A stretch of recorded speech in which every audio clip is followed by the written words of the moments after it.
تو ہمارے خلاف راستہ بند کرنے کی کوشش آپ نہ ہی کریں.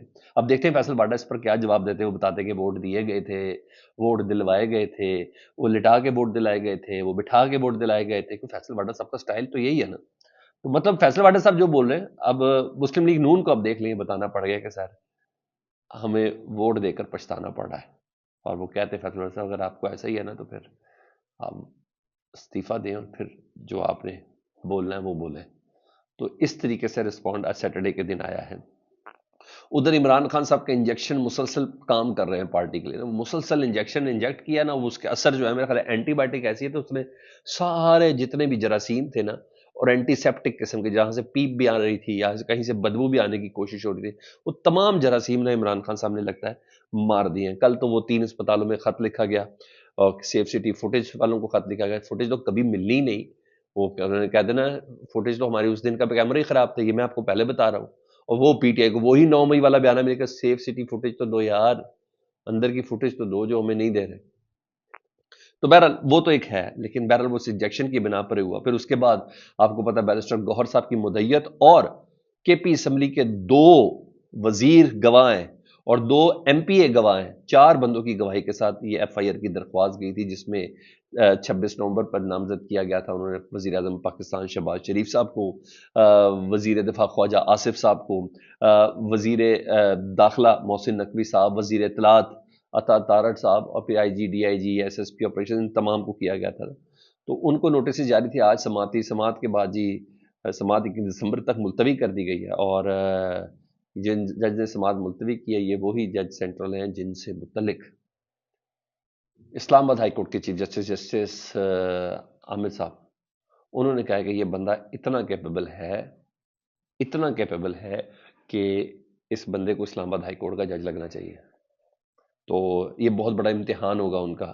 جج لگنے کا میرٹ بڑا زبردست ان کے پاس آ گیا ہے کہ ایف آئی آر پہ ان لوگوں کو نامزد ہونے دیتے ہیں یا نہیں دیتے. وہ مجھے بھی اندازہ اور آپ کو بھی اندازہ چھوڑے. ہاں انہی سے متعلق جسٹس منصور علی شاہ صاحب نے متنبع کیا نا، جسٹس یحییٰ آفریدی صاحب کو، پھر جوڈیشل کمیشن آف پاکستان سے مطالبہ کیا کہ وہ آئینی عدالتوں میں ججز کی تقرری کے لیے واضح اور شفاف قواعد کو فوری طور پر حتمی شکل دے، اور متنبع کیا کہ اس طرح کے فریم ورک کے بغیر کوئی بھی تقرری غیر آئینی اور غیر قانونی ہوگی جس سے عدلیہ کی آزادی کو نقصان پہنچ سکتا ہے. آپ کو یاد ہے ایک دفعہ تقریباً کئی درجنوں پی سی او ججز فارغ کیے گئے تھے. تو اگر یہ ہو گیا تو ظاہر بات ایکسیپٹیبلٹی تو ہے نا. تو میرٹ کیا ہے؟ عمران خان دشمنی، پی ٹی آئی دشمنی، یہی ہے نا اس وقت جوڈیشری کے حوالے سے جو کہا جا رہا ہے. کیونکہ 40 کے قریب ججز کو تعینات ہونا جی، اس کے امیدوار آ چکے ہیں اور اسلام آباد ہائی کورٹ کے لیے لائنز بھی لگی ہوئی ہیں. اور آئینی ترمیم کے بعد جوڈیشل کمیشن کا ہر امیدوار جو ہے نا وہ اپنے اپنے ججز کی فہرست دے رہا ہے. تو ایسے نہیں جسٹس منصور علی شاہ صاحب نے یہ خط لکھا ہے.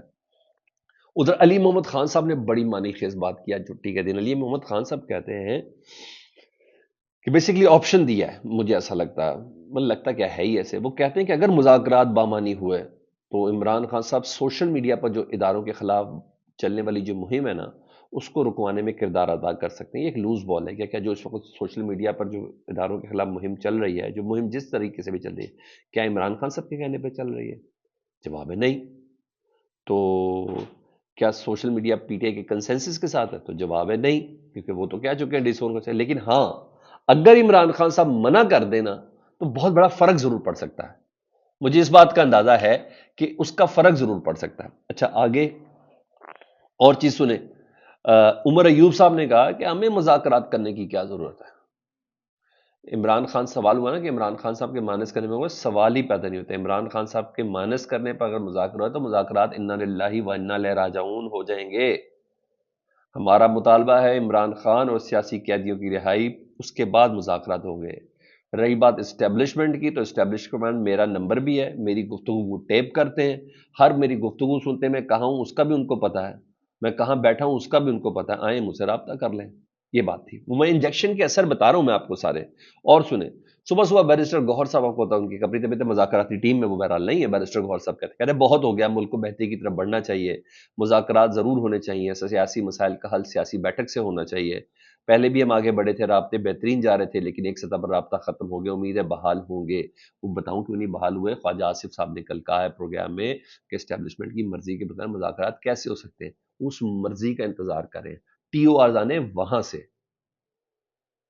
وہ جب کلیئر ہو جائیں گے تو پھر ڈیفینیٹلی مذاکرات بھی ہو جائیں گے. تو میں تو اپنے پاس یہ کہہ رہا، خواجہ آصف صاحب بھی یہ کہہ رہے ہیں. تو بیرسٹر گوہر صاحب آپ ذرا تھوڑی تسلی رکھیں، پہلے آگے سے ذرا نوڈنگ آنے دیں، ٹی او آرز آنے دیں، پھر آپ کے اوپر کوئی بات کی جا سکتی ہے یا آپ سے کوئی بات یہ کریں گے. تو حکومت باقی کان یہاں سے پکڑ لیں یا یوں گھما کے پکڑ لیں، اسٹیبلشمنٹ کی ہی مرضی اور ایما کے مطابق ہے. ٹھیک ہے، نہیں تو فیصل واڈا صاحب تو آپ کو پتہ ہے ہی ہے. ہاں، حامد رضا صاحب نے ایک بات بولی اور میں ان کی بات کو تائید کرتا ہوں.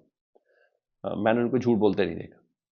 اور صاحبزادہ حامد رضا صاحب کہتے ہیں، میں حلف اٹھا کر کہتا ہوں کہ پچھلے 1 سال سے یہ عمران خان کے ترلے کر رہے ہیں، 1 سال سے، کہ عمران خان صاحب اور یہ حکومت ہے عمران خان صاحب کے پیچھے ہے اور وہ عمران خان سے این آر او مانگ رہے ہیں. انہوں نے کہا میں یہ آن اوتھ کہتا ہوں، حلف اٹھا کر کہتا ہوں. سر یہ پوزیشن ہے. ادھر کچھ خبریں ہیں وہ ڈی چوک احتجاج پر رات گئے، آپ کو پتا ہے ابو الحسنان ذوالقرنین صاحب نے ساری اے ٹی سی کے جج ہیں، انہوں نے سماعت کی تھی. 25 ملزمان ہیں، ان کو ڈسچارج کر دیا اور اس دھمکی کے ساتھ کیا. وہ سر اتنے دنوں سے اس بیچارے کو، ان بیچاروں کو پیش ہی کہیں نہیں کیا گیا تھا. کیا آپ نے شناخت پریڈ کے چکر میں ان کو 18 دن اپنے پاس رکھا ہے؟ اگر کسی نے گرفتار کیا تو اس کو میں گرفتار کر لوں گا کسی اور کیس میں، اور یہ وہ کر کے نا کلی بلی ہو گیا. 5 بچے بھی ہیں جو جن کی ضمانت ہو گئی ہے، جن کی روک کار جاری ہو گئی ہے. تو یہ خبریں تھی، میں نے کہا میں آپ کو آگاہ کر دوں. فیڈ بیک سے متعلق ضرور آگاہ کریں. اپنا بہت خیال رکھیں. اللہم صلی علی محمد و آل محمد.